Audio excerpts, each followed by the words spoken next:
Canva s'est offert la suite Affinity, plus précisément s'est offert l'entreprise Serif qui produit la suite Affinity. Est-ce un bien ou un mal pour cette suite de logiciels qui est le parfait concurrent à la Creative Suite de Adobe? Eh bien, je vous donne mon opinion juste après la petite intro.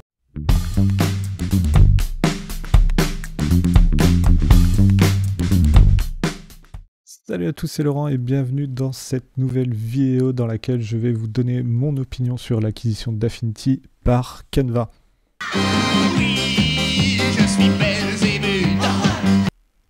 Le 26 mars dernier, quand on a vu l'annonce qui a été faite par le PDG de Serif, comme quoi Canva avait fait l'acquisition d'Affinity, eh bien, toute la communauté Affinity s'est dit c'est bon, c'est un pacte avec le diable qui a été signé. Et moi, de mon côté, je me suis dit bah tiens, c'est plutôt pas mal puisque ça va ramener des sous à Serif et ils vont pouvoir enfin se développer et rivaliser avec Adobe. Et en fait, je me suis un petit peu trompé parce que c'est pas Serif qui va rivaliser avec Adobe, mais c'est bien Canva, le grand gagnant de cette opération. En effet, depuis quelques années, Canva souffre de son image de logiciel glissé, déposé pour graphiste du dimanche ou entrepreneur qui veut se dire graphiste.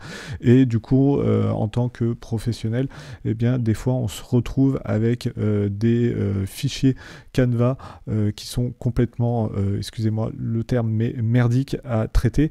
Et du coup, bah, j'en ai discuté un petit peu avec mon imprimeur favori et il m'a dit que lui, clairement, les fichiers Canva, il en avait assez de les recevoir puisque à chaque fois, eh bien, c'était embêtant à traiter en termes de colorimétrie et donc du coup, eh bien, lui, il ne fait que râler sur Canva quand certains de ses clients lui envoient des fichiers Canva. Donc, à mon avis, là, la belle acquisition est surtout faite pour Canva plus que pour Affinity, même si ça va développer les logiciels Affinity, ça on est d'accord, mais c'est surtout Canva qui en sort grandi puisque l'entreprise est en train de professionnaliser son image et est en train de monter en puissance pour rivaliser clairement avec Adobe. Ce qu'il faut voir, c'est que selon les chiffres, en fait, Canva avait tout intérêt à prendre Affinity puisqu'Affinity a une trésorerie seulement de 9 millions de livres, soit 12 millions de dollars environ, tandis que Canva, eh bien, selon les derniers chiffres, enfin derniers, ça ce sont les chiffres de 2022, ça pèse quand même un chiffre d'affaires de 1,7 milliard de dollars et ils ont environ 150 millions d'utilisateurs dans le monde, dont 16 millions d'abonnés en 2023, fin 2023. Là actuellement on est début 2024, donc les chiffres sont à peu près similaires et par rapport à ces chiffres là, la suite Affinity c'est seulement 3 millions d'utilisateurs dans le monde, donc le gros allait forcément à un moment manger le plus petit pour grossir et surtout que le plus petit est extrêmement performant et il fait beaucoup d'ombre à la Creative Suite d'Adobe, donc c'était pour moi naturel en fait que Canva investisse littéralement dans Serif pour concurrencer Adobe. Un jour après l'annonce, eh bien ils ont fait un engagement avec Affinity pour rassurer toute la communauté, les 3 petites millions de personnes qui utilisent Affinity, afin que eh bien, tous ces utilisateurs s'y retrouvent. Et en fait, leur manière de faire est vraiment pas bête, puisque d'un côté, ils vont nous rassurer, ils vont continuer jusqu'à, je pense, la version 3 à nous proposer des prix justes et transparents, comme ils le disent, donc à continuer à proposer les licences perpétuelles jusqu'à la version 3.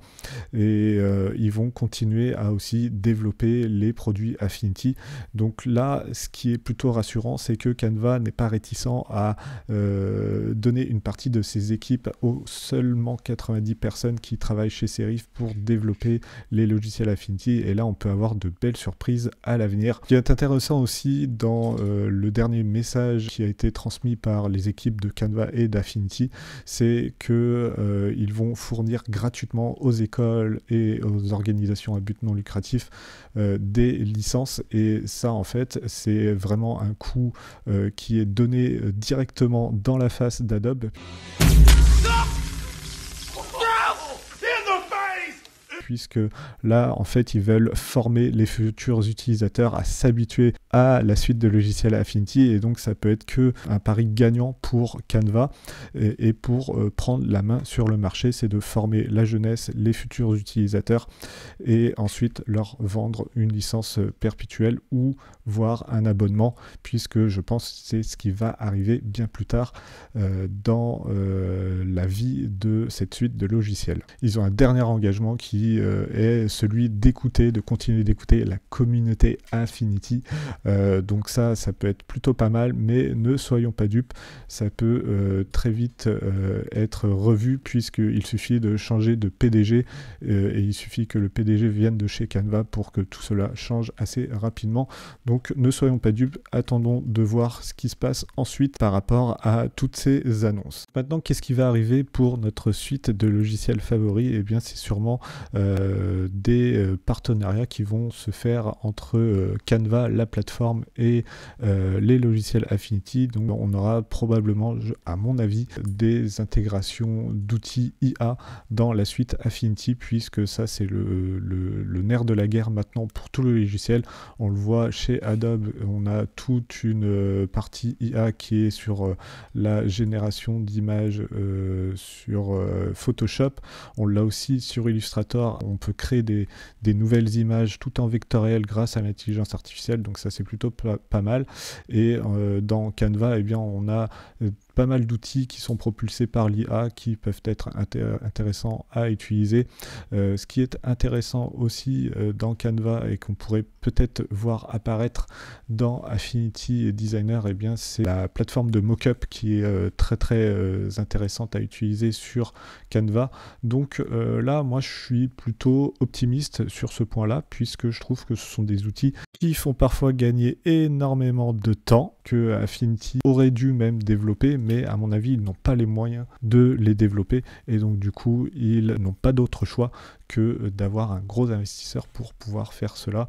Et là, quel investisseur avec Canva, puisqu'ils ont déjà acquis pas mal de startups qui développent des outils IA, et du coup, ça serait vraiment intéressant de les avoir dans la suite Affinity. Pour terminer, côté business model, je pense qu'ils vont partir sur un modèle qui va vous permettre d'utiliser une licence perpétuelle avec un petit peu d'IA et une licence à abonnement avec beaucoup d'IA. Pour illustrer cela, je vais vous montrer l'exemple de Filmora, qui est un logiciel de montage vidéo chez Wondershare. Et en fait, moi, c'est le logiciel que j'utilise pour créer toutes les vidéos qu'il y a sur la chaîne. Et en fait, j'utilise pour ma part un plan annuel, et vous voyez qu'à côté on a un plan perpétuel. Donc en gros ici le plan perpétuel, c'est une licence que vous payez une seule fois, et ensuite vous avez accès à tout le logiciel sauf à certaines parties comme les 2000 crédits IA. Donc vous êtes limité en crédits IA, tandis que avec le plan annuel, là vous avez un abonnement, et avec cet abonnement là, eh bien, vous avez accès à beaucoup plus de crédits IA. Là ce sont des crédits IA illimités qui vous permettent d'utiliser toutes les fonctions IA qui sont présentes dans le logiciel, et d'avoir les mises à jour aussi des logiciels futurs. Donc quand vous renouvelez votre abonnement, eh bien, vous allez pouvoir passer à la version 14 et vous n'avez pas la version 13 à vie. Voilà, c'en est tout pour mon opinion. Vous l'avez constaté, il est mi-figue, mi-raisin. Autant je suis hyper enthousiaste parce que ça va apporter beaucoup de nouveautés à la suite Affinity, dont des nouveautés qui sont cruciales pour se développer et faire concurrence à Adobe.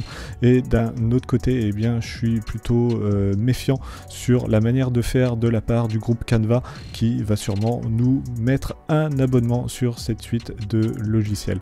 Je vous dis à plus, c'était Laurent. On se retrouve dans un prochain tuto ou une prochaine critique de la suite Affinity. Ciao!